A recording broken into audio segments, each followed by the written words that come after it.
1 Kings chapter 13, New International Version. By the word of the Lord, a man of God came from Judah to Bethel, as Jeroboam was standing by the altar to make an offering.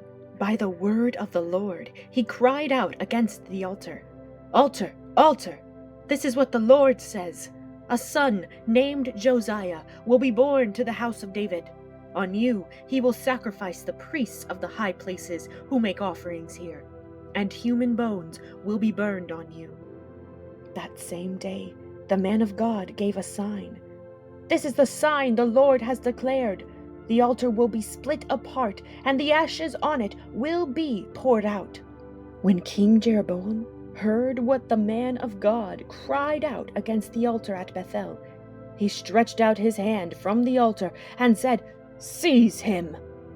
But the hand he stretched out toward the man shriveled up, so that he could not pull it back. Also, the altar was split apart, and its ashes poured out according to the sign given by the man of God, by the word of the Lord. Then the king said to the man of God, "Intercede with the Lord your God and pray for me, that my hand may be restored."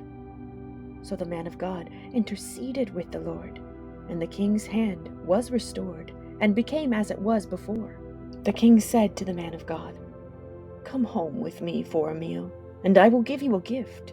But the man of God answered the king, "Even if you were to give me half your possessions, I would not go with you, nor would I eat bread or drink water here. For I was commanded by the word of the Lord, you must not eat bread or drink water or return by the way you came." So he took another road and did not return by the way he had come to Bethel. Now there was a certain old prophet living in Bethel, whose sons came and told him all that the man of God had done there that day. They also told their father what he had said to the king. Their father asked them, "Which way did he go?" And his sons showed him which road the man of God from Judah had taken. So he said to his sons, "Saddle the donkey for me." And when they had saddled the donkey for him, he mounted it and rode after the man of God. He found him sitting under an oak tree and asked, "Are you the man of God who came from Judah?" "I am," he replied. So the prophet said to him, "Come home with me and eat."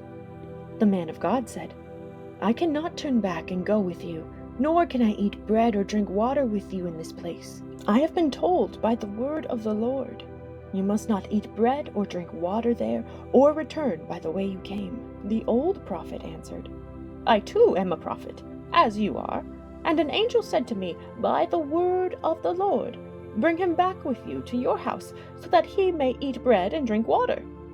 But he was lying to him. So the man of God returned with him and ate and drank in his house. While they were sitting at the table, the word of the Lord came to the old prophet who had brought him back. He cried out to the man of God who had come from Judah, "This is what the Lord says. You have defied the word of the Lord, and have not kept the command the Lord your God gave you. You came back and ate bread and drank water in the place where he told you not to eat or drink.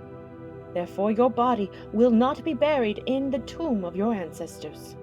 When the man of God had finished eating and drinking, the prophet who had brought him back saddled his donkey for him. As he went on his way, a lion met him on the road and killed him, and his body was left lying on the road, with both the donkey and the lion standing beside it. Some people who passed by saw the body lying there, with the lion standing beside the body, and they went and reported it in the city where the old prophet lived. When the prophet who had brought him back from his journey heard of it, he said, "It is the man of God who defied the word of the Lord. The Lord has given him over to the lion, which has mauled him and killed him, as the word of the Lord had warned him." The prophet said to his sons, "Saddle the donkey for me." And they did so. Then he went out and found the body lying on the road, with the donkey and the lion standing beside it. The lion had neither eaten the body nor mauled the donkey. So the prophet picked up the body of the man of God, laid it on the donkey, and brought it back to his own city to mourn for him and bury him. Then he laid the body in his own tomb, and they mourned over him and said, "Alas, my brother." After burying him, he said to his sons, "When I die, bury me in the grave where the man of God is buried. Lay my bones beside his bones." For the message he declared by the word of the Lord against the altar in Bethel and against all the shrines on the high places in the towns of Samaria will certainly come true. Even after this, Jeroboam did not change his evil ways, but once more appointed priests for the high places from all sorts of people. Anyone who wanted to become a priest, he consecrated for the high places.